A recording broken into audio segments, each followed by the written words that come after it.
So dito lang po mga ka-GM pagka gusto nating baguhin yung language nito, no. Yan o, kasi naka-Arabic yung language nito. Ngayon dito sa steering wheel, ito yung option niya. Yung up and down, left and right. Yan, tapos yung kanyang center button is okay. Tapos makikita natin dito sa kanyang funnel dito sa harapan. Yan. Harapin natin. Punta lang tayo sa menu. Dito lang, pipindutin lang natin dito. Tapos doon natin titignan sa screen. So down. Okay. Ayan, down. So ayan po, mga makikita ninyo, may Francis, tapos English UK. Yan, i-okay lang natin dito sa gitna.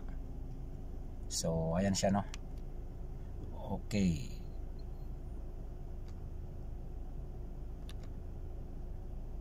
Tapos hold natin. Yan, so ayos na siya. So yan, kung makikita ninyo, English na siya mga ka-GM. Yan o, change language na siya rito. Yan, so ayos na. Tapos i-repair natin yung kanyang tire puncher. Titignan natin yung kanyang spare tire niya, kasi yun yung nakakabit. Yan, tapos i-change oil natin ito, siservisan natin.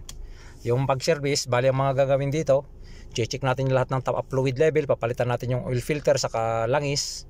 Tapos check natin yung kanyang mga gulong, yung mga brake pads, preno, yung kanyang drive belt, yan.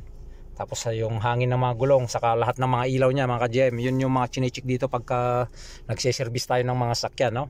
10,000, 20,000, ganun. Yung every 10,000 kasi yung ginagamit natin na langis is siya, 5W30 fully synthetic yung gamit natin. So yun po yung mga tips na pagka nagpapagawa kayo ng sakyan ninyo, ay kailangan nyo ipacheck lahat ng dapat nyo ipacheck para hindi po maabala sa biyahe, no, paggamit ng inyong sakyan. So ayan, sa itong Ford vehicle. So ayan. Okay, bali like and share lang po yung ating mga videos para magkaroon din ng idea yung iba.